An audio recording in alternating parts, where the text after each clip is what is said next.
जय हिंद दोस्तों, नमस्कार। एनपीएस एकेडमी यूट्यूब चैनल में आप लोगों का स्वागत है। और आज हम लोग फटाफट 22 अक्टूबर के जो भी महत्वपूर्ण सवाल बनते हैं उस पर फोकस करते हैं। सवाल नंबर 1 की ओर दोस्तों ध्यान देते हैं कि डीआरडीओ के द्वारा, पहले डीआरडीओ का फुल फॉर्म जान लें, डिफेंस रिसर्च डेवलपमेंट ऑर्गेनाइजेशन। ठीक है, तो डीआरडीओ के द्वारा उड़ीसा के चांदीपुर से, ध्यान रखिएगा, इस चांदीपुर का दूसरा नाम क्या है? एपीजे अब्दुल कलाम द्वीप। तो दोनों याद रखिएगा, उड़ीसा के चांदीपुर या अब्दुल कलाम द्वीप से स्वदेशी निर्मित बैलिस्टिक मिसाइल का सफल परीक्षण किया गया और इसका नाम है अग्नि प्राइम। ध्यान रखिएगा, तो अग्नि प्राइम क्या है? एक बैलिस्टिक मिसाइल है जिसका सफल परीक्षण कहाँ से किया गया? तो उड़ीसा के चांदीपुर या अब्दुल कलाम द्वीप से किया गया। इसका वेट दोस्तों यदि लगभग देखा जाए तो 11,000 केजी है। और यह फाइट जो मारक जो इसकी क्षमता है वह 1 से 2,000 किलोमीटर तक है। यह अपने साथ, इसकी क्वालिटी देखिए, यह अपने साथ उच्च तीव्रता वाले विस्फोटक पदार्थ और परमाणु हथियार को भी ले जा सकते हैं। तो इस कारण से ये अपने आप में बहुत ही अच्छा है। आगे हम लोग लाइन इसी में पढ़ते हैं।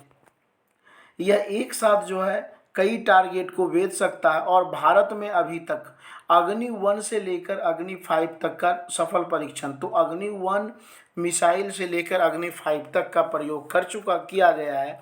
और मैं आपको बता दूं, जैसे अग्नि 1 है तो यदि पूछ दे अग्नि 1 का जो मारक क्षमता है 1,000 किलोमीटर, 2 का 2,000, 3 का 3,000, 4 का 4,000, 5 का 5,000, इसी के आसपास अप्रोक्स है, लेकिन इसी अनुसार से बनाया गया है।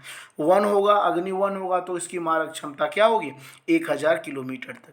नीचे लिखा हुआ है कि ये जो अग्नि प्राइम का सफल परीक्षण किया गया, नई पीढ़ी की, न्यू जनरेशन की, यह क्या है? Ballistic missile. तो एक साथ कई सवाल इसमें है, आप लोग ध्यान दे दीजिएगा। अगले सवाल की ओर दोस्तों बढ़ते हैं। सवाल नंबर 2 हमारा है, सांची स्तूप कहाँ स्थित है? तो मध्य प्रदेश के भोपाल से 55 किलोमीटर दूरी पर सांची में स्थित है। तो सांची स्तूपा जो है मध्य प्रदेश में सांची में स्थित है। यह किस धर्म से संबंधित है भाई? तो बौद्ध धर्म से संबंधित है। इसका निर्माण किसके द्वारा करवाया गया? सम्राट अशोका के द्वारा इसका निर्माण किया गया। और 1989 में 1989 में इसे विश्व विरासत सूची में भी शामिल कर दिया गया है, या विश्व विरासत धरोहर में भी शामिल कर दिया गया। यहीं पर सांची के पास ही दोस्तों बुद्ध भगवान के नाम से बुद्ध जम्मू द्वीप, ध्यान रखिएगा, ये पूछा जा सकता है कि बुद्ध जम्मू द्वीप पार्क का निर्माण या बुद्ध जम्मू द्वीप पार्क का निर्माण कहाँ किया गया? तो सांची में किया गया। और इसी प्रकार मध्य प्रदेश में ही भीमबेटका एक प्लेस है जो पाषाण कालीन है, ध्यान रखिएगा, स्टोन एज से संबंधित है। तो भीमबेटका कई बार पूछ दिया जाता है, भीमबेटका प्लेस कहाँ है? तो मध्य प्रदेश में। ठीक है, और यह पाषाण काल के स्थल हैं। भीमबेटका में दोस्तों एक बहुत बड़ी गुफा है और इसे भी विश्व धरोहर सूची में 2003 में शामिल कर दिया गया। ठीक है, अगले प्रश्न की ओर ध्यान देते हैं। मैं आपको पहले ही बता चुका हूं, आपको ये पुराने प्रश्न तो लग रहे हैं, लेकिन नहीं, ये चर्चा का सब्जेक्ट पर डे। तो पर डे जो चर्चा का सब्जेक्ट होता है तो उसे हम पुराने क्वेश्चन नहीं मानेंगे। और आपके एग्जाम में ऐसे ही, अब मान लीजिए एग्जाम में भीमबेटका से आ जाए, आपको लगेगा ये हिस्ट्री का सवाल है, लेकिन हिस्ट्री का तो है, लेकिन करंट अफेयर में कहीं ना कहीं चर्चा का सवाल रहा, इसलिए ऐसे सवाल पूछ दिए जाते हैं।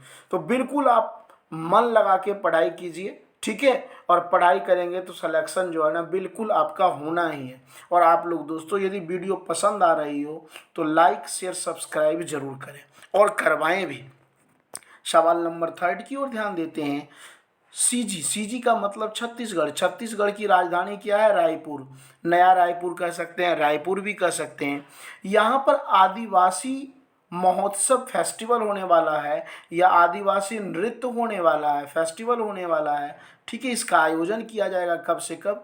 तो 1 नवंबर से 3 नवंबर के बीच। ध्यान रखिएगा, छत्तीसगढ़ की राजधानी नया रायपुर में आदिवासी नृत्य का फेस्टिवल होगा। और इसमें इंडिया के तो 28 राज्य और 8 केंद्र शासित प्रदेश के लोग होंगे। इसके साथ साथ ध्यान रखिएगा दोस्तों, 9 देश के, 9 कंट्री के न्यू कलाकार यहाँ आएंगे। और भाई ये भी ध्यान रखिएगा, यहाँ के सीएम कौन है? भूपेश बघेल हैं। इस महोत्सव की दोस्तों जो थीम रखी गई है, फसल कटाई पर होने वाले आदिवासी नृत्य, और दूसरा थीम जो है आदिवासी परंपराएं तथा रीति रिवाज। तो बहुत ही दोस्तों ज़बरदस्त ये सवाल है, तो आप थोड़ा ध्यान रखिएगा। और आज का दोस्तों अंतिम प्रश्न, क्योंकि ज़्यादा क्वेश्चन बने नहीं है, और ज़्यादा क्वेश्चन नहीं बने हैं तो फालतू क्वेश्चन डालना भी बेवकूफ़ी है, और आपके लिए भी जो है ना, जितना कम हो मटेरियल उतना अच्छा हो। ठीक है, अगले सवाल की ओर दोस्तों बढ़ते हैं। सवाल नंबर आज का अंतिम है, 4th नंबर सवाल। 1963 में सिंचाई और बिजली उत्पादन के लिए या बिजली उत्पादन की दृष्टि से भारत का सबसे बड़ा बहुउद्देशीय नदी घाटी परियोजना शुरू किया गया। तो भाखड़ा नागल जो परियोजना है वो कब शुरू किया गया? 1963 में। ठीक है, और यह देश की सबसे बड़ी बहुउद्देशीय नदी घाटी परियोजना है, और यह देश को, राष्ट्र को जो है ना, देश को समर्पित भी किया गया। ये पूछा जाता है कि ये जो भाखड़ा नागल डैम है यह किस नदी के द्वारा निर्मित है? तो ये ध्यान रखिएगा, यह जो बांध है सतलुज नदी पर निर्मित है। ठीक है दोस्तों, तो हम लोग नेक्स्ट वीडियो में मिलते हैं। ओके दोस्तों, टेक केयर।